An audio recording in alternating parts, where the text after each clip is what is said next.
Pigmalion. Story by Glenda Lesnoff. Pictures made by Rachel Berman.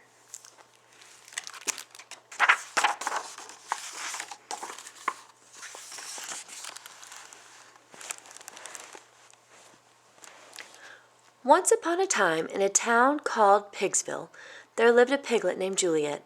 She dreamed of becoming an actress. Unfortunately, she had a problem. She was shy. Alone in her bedroom, she could sing and act and tap her little hoofs off. But as soon as she stepped onto a stage, her knees trembled, her mouth turned as dry as dust, and she couldn't utter a single word. The other piglets teased her. "Juliet, Juliet, she's as shy as pigs can get. When Juliet is filled with fear, all her words just disappear." Juliet felt so embarrassed that one day she packed up her bags and went to the country to visit her grandmother. Juliet loved staying with her grandmother in the countryside. Every morning she tended the vegetable garden, and every evening she played checkers with Grandma Hogsworth, who always let Juliet win. But did Juliet forget about acting? Oh, no. Deep in her heart she knew she had great talent. So while she watered the apple trees, Juliet danced the entire ballet of Swine Lake. She studied French, Italian, and Pig Latin. She even memorized the world's great plays like Shakespeare's Hamlet or George Bernard Shaw's Pigmalion. One morning, at the Pigsville marketplace, where Juliet sold her organic vegetables, she heard a tremendous commotion. All the piglets were shouting with glee, jumping up and down on their fat little legs. "Can you believe it?" Cecilia squealed. "He's coming to Pigsville!" "Who?" asked Juliet. "You mean you haven't heard?" Cecilia rolled her eyes. "The famous French director, Monsieur Philippe Le Cochon." Juliet gasped. "Monsieur Le Cochon, director of the famous Pig Players?" "Yes," Cecilia gushed. "They're going to perform Pygmalion, and they're holding auditions for the part of Eliza Piglet." Juliet's heart pounded. She loved that play. She wanted that part. Juliet dashed back to the farm, doing jeté leaps all the way. "Oh, Grandma," sighed Juliet, "how I wish I could go to the auditions." "Then go," said Grandma. "You belong in the theater. Isn't this the chance you've been waiting for?"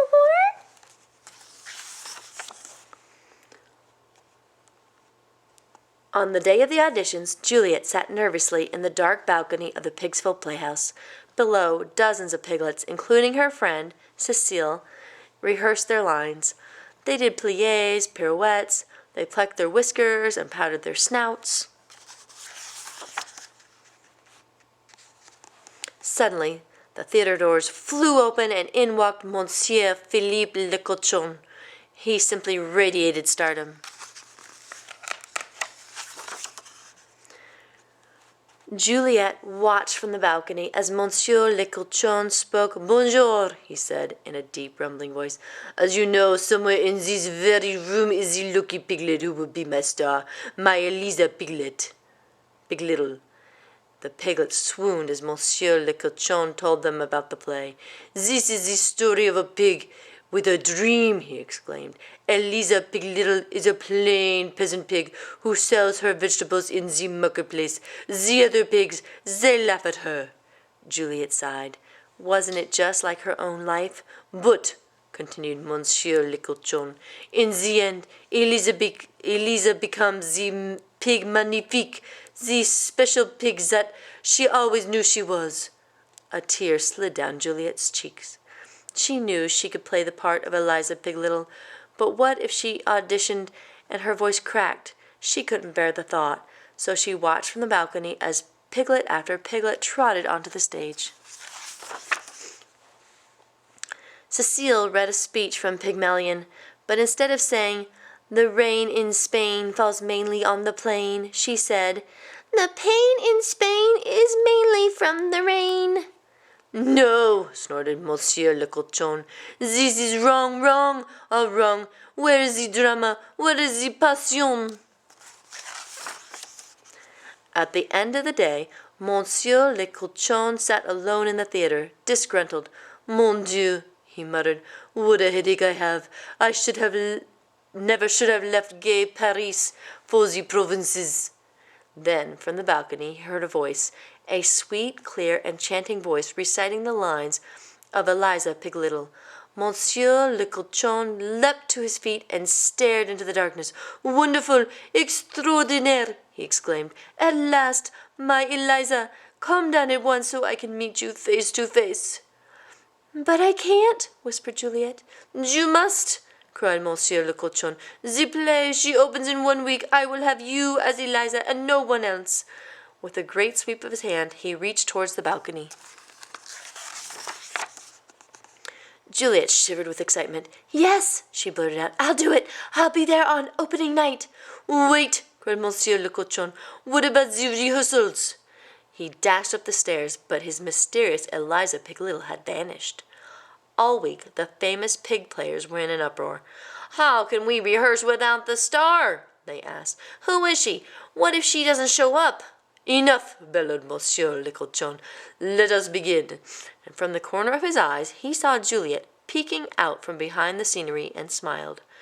Juliet watched everything. She saw the actors in their costumes stride across the stage, their strong voices sailing through the air of the empty auditorium. "Oh, this is wonderful. This is where I belong," she thought. "If only I weren't so shy." On opening night, the Pigsville Playhouse was packed. Grandma Hogsworth was there. Cecile was there. They all wanted to see who was going to star as Eliza Piglettle. Monsieur le cochon paced backstage. "Where is she?" he muttered. "Where is my Eliza?" The famous pig players stared at the clock as the seconds ticked away. 5, 4, 3, 2. The curtain rose, the lights came up, and onto the stage stepped Juliet. The piglets of Pigsville gasped. Everyone stared. Could it be shy Juliet? Juliet's knees trembled. The bright lights shone like stars. She felt their warm glow on her face. This was the chance she'd been waiting for. Juliet began. She acted straight from her heart. Her voice rang out with such passion, such sparkle, such joy, that the audience was spellbound. At the end of the show, the piglets stood on their chairs and tossed roses onto the stage. "Bravo!" they cheered. "Bravo, Juliet!" Grandma Hogsworth cheered loudest of all. Monsieur le cochon kissed Juliet's hand. "Chérie," he whispered, "you were magnifique." Juliet blushed. "Oh, Monsieur le cochon." Monsieur le cochon smiled. "Call me Philippe." The end.